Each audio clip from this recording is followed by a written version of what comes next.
Chers amis, bonjour. Nous sommes le lundi 6 mars 2023. Il est 9h30. Quelques news de l'Arménie, de l'Artsakh et de la diaspora arménienne. Toujours, donc chaque mois, c'est un grand plaisir de recevoir et de lire les 112 pages des Nouvelles d'Arménie Magazine, le mensuel, le plus titré en fait, des Arméniens de France. C'est le plus lu, c'est le plus diffusé. Voilà. Avec Édouard Philippe, l'ex-premier ministre français, qui s'est rendu dans la région de Sionik, en Arménie, au sud de l'Arménie, face au corridor de la Chine, à Goris. Il a rencontré la population justement de réfugiés donc de l'Artsakh et des populations qui sont soumises à comment dirais-je au tir des villages qui sont soumis au tir azéri, hein, donc notamment au mois de septembre. Voilà, voilà le premier ministre, l'ex-premier ministre français, donc Édouard Philippe, en Arménie. C'est une nouvelle importante. Donc c'est la page de couverture, hein, des Nouvelles d'Arménie Magazine. Et puis bien sûr, on lira pour d'autres choses, hein, Nouvelles d'Arménie Magazine.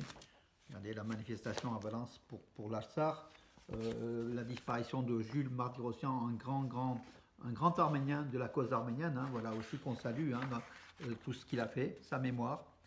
Euh, bon, pour ceux qui sont, comment dirais-je, qui sont abonnés à mes quiz, voilà donc une nouvelle fois donc des quiz que vous pouvez compléter. Et si vous avez 12 réponses sur 12, c'est que vous connaissez beaucoup en histoire et en actualité de l'Arménie, voilà, dans la chose arménienne. Beaucoup s'amusent, hein, chaque mois à essayer de faire quelque chose, donc d'avoir 12 points. Voilà, donc à Roman, donc la messe avec en fait, le représentant de l'église arménienne, le primat de l'église arménienne, apostolique arménienne, donc le père, le très révérend père Krikor Khachatorian, qui était à Roman il y a 15 jours. Voilà l'article que j'ai fait paraître avec la photo donc, du groupe et puis d'autres infos, hein, en fait, au niveau ouais, le C24, le comité du 24 avril qui a tenu son assemblée générale récemment à la Maison de la Culture arménienne. Voilà. Et puis beaucoup d'infos en fait, hein. Vous avez aussi des reportages. Alors, je ne vais pas faire regardez voilà, donc des personnalités que vous connaissez. Hein. Donc tout le long, beaucoup de photos, beaucoup de reportages, tant en Arménie qu'en Artsakh. Voilà, donc avec des correspondants sur place. Euh, voilà, Van der Leyen, ça c'est une photo qui ne nous fait pas plaisir. Et Pachinian qui lui serre la main à cette personne qui dit qu'Aliyev est quelqu'un de fiable. Voilà où on en est, mes amis. Aujourd'hui en politique, c'est très compliqué. Et puis voilà, donc beaucoup de news, hein, de nouvelles et puis de reportages. Voilà, Nouvelles d'Arménie, magazine, donc du mois de mars, qu'on va lire. Je viens de le recevoir, hein, en fait. Hein. On va le lire avec, comment dirais-je, toutes les pages, toutes les lignes, pour faire d'autres analyses et puis pour produire d'autres articles, mes amis. Si vous n'êtes pas abonné, allez-y. Hein. Donc c'est un bon titre.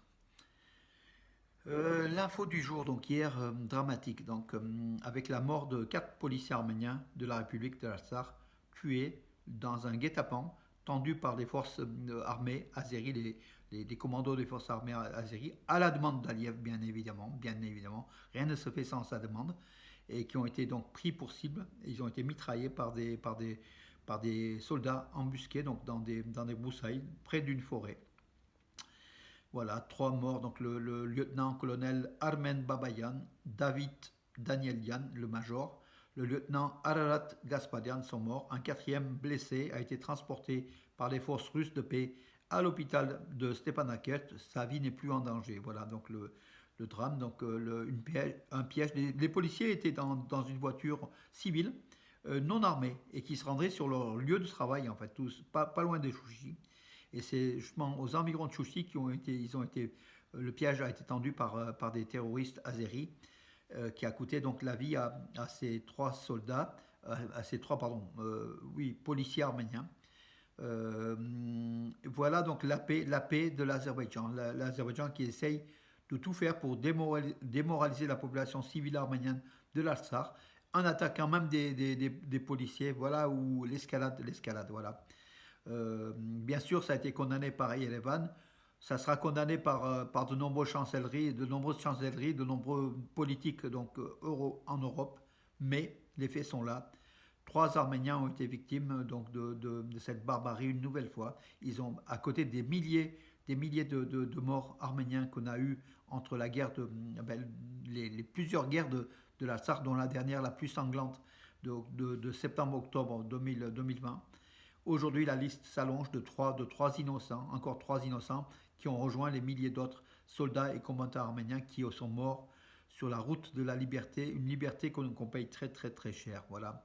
Mais on est là, les Arméniens sont sur leur terre, ils ne peuvent faire autre que de vivre sur leur terre et bien sûr de combattre et de se sacrifier. Et le sacrifice de ces 3 soldats arméniens fera partie de l'histoire des Arméniens, tant en Artsakh que l'Arménie, puisque l'Artsakh, c'est l'Arménie.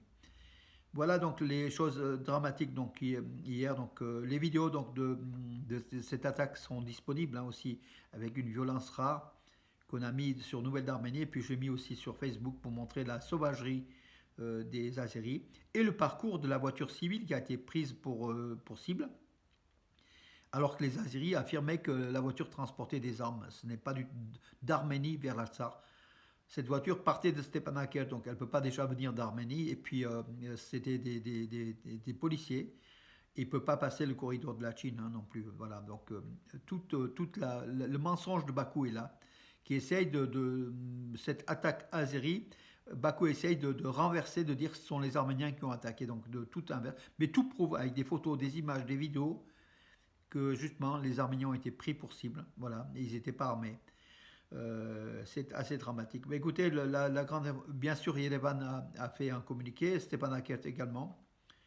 Mais le monde réagit mollement, enfin, il faut le dire ce matin. Donc, on a vu un peu sur. J'ai vu quelques messages sur peut-être BFM ou oui, ou non, c'est plutôt France 24.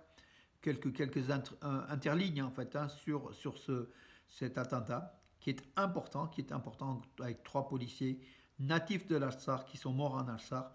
Alors que Aliyev dit que les policiers et soldats donc l'Artsakh sont souvent issus de l'Arménie. C'est pas vrai, c'est des personnes qui avaient leur famille, qui étaient installées à Stepanakert. L'un des 3 était originaire de Chouchi. Il avait dû déménager à Stepanakert, voilà, donc avait une femme, enfant, et 3 familles décimées. Donc une nouvelle fois, donc la guerre continue. Donc soyons vigilants. Encore une nouvelle fois, nous sommes attaqués. Bien sûr, les Arméniens sont toujours dans des positions de repli. On est attaqué, on se défend. On n'attaque jamais en fait. Il n'y a pas eu d'agression arménienne contre les Azéris sur des positions azéries. C'est le contraire qui se passe. Voilà, malheureusement. Puisque le rapport de force est quand même aujourd'hui déséquilibré en la défaveur des Arméniens, l'Azerbaïdjan bénéficie surtout du parapluie donc militaire israélo-turc. Israélo parce que, comme on a vu hier, plus de 70 avions de transport de matériel militaire ont rejoint, donc ces derniers mois, ont rejoint Bakou. Voilà, l'Azerbaïdjan qui s'est fortement armé pour des milliards de dollars auprès d'Israël, auprès de la Turquie aussi, voilà, qui est toujours derrière l'Azerbaïdjan, comme on l'a vu lors de la guerre de 44 jours en Artsakh. Dans ces conditions-là, les Arméniens peuvent qu'une chose, la paix qui pourra les protéger d'un nouveau génocide ou comment dirais-je, oui, d'un génocide tout simplement ou de la perte de territoire. Voilà, une épuration ethnique pourrait être en cours. Soyons vigilants, mes amis. Alertons une nouvelle fois les politiques français, européens et autres pour qu'ils viennent aussi dire non, non à la barbarie de l'Azerbaïdjan, au dictateur Aliyev et puis Erdogan derrière, voilà, qui malgré le séisme essaye à notre avis, essaye une nouvelle fois de faire une flambée dans le Sud-Caucase pour essayer de gagner les élections peut-être aussi. C'est lié parce que Erdogan devrait logiquement perdre les élections. Un conflit international pourrait l'arranger et sous les redorer le patriotisme des Turcs qui ne veulent qu'un mot d'Erdogan pour justement attaquer tout simplement l'étranger, tant les Arméniens que les Kurdes, que d'autres peuples, que des Syriens. Voilà mes amis. Alors dans cette actualité quand même qui est assez dramatique, on a quand même quelques lueurs d'espoir. La patineuse, bon, vous allez me dire c'est pas grand chose, mais c'est toujours ça. La patineuse artistique russe d'origine arménienne Adelia Petrosyan, 15 ans, a remporté l'épreuve féminine de patinage individuel du Grand Prix de Russie. Peut-être au JO de Paris 2024, on verra, mais en Russie, il y a... Ah mais non, mais les Russes vont peut-être pas participer aussi, mes amis, voilà. Le sport, donc la politique, la guerre prime sur le sport. Les Russes vont être sans doute sacrifiés, les sportifs russes, donc pour les JO de 2024. Une bonne nouvelle aussi, hier soir, donc à Milan. Milan recevait donc Lecce en Serie A, 25e journée. L'ex-international arménien Henrik Mkhitaryan a marqué le premier but de l'Inter de Milan à la 29e minute. Il a marqué. Il est sorti à la 71e minute. Henrik Mkhitaryan qui a fait une nouvelle fois un match extraordinaire. Il a été élu une nouvelle fois meilleur joueur du match. Voilà, Henrik Mkhitaryan. Et puis il parle de son retour à l'équipe nationale d'Arménie. Lui, il ne voit pas trop d'intérêt. Voilà, donc on est plutôt comme sceptique face à son retour présumé au sein de la sélection nationale d'Arménie. A priori, quelque chose est cassé chez lui. Il semblerait qu'il ne veuille plus revenir dans l'équipe nationale d'Arménie. Pourtant, l'équipe nationale d'Arménie a besoin d'un Henrik Mkhitaryan. Bien sûr, il y a des jeunes comme Spersian, comme Lucas Zalarian, beaucoup de dynamique dans cette équipe d'Arménie, entraînée par un entraîneur national aujourd'hui qui est ukrainien, quelqu'un de connu dont j'ai oublié le nom, mais je vous le dirai, il n'y a aucun problème. C'est un ancien footballeur ukrainien de très bon niveau, un très bon entraîneur.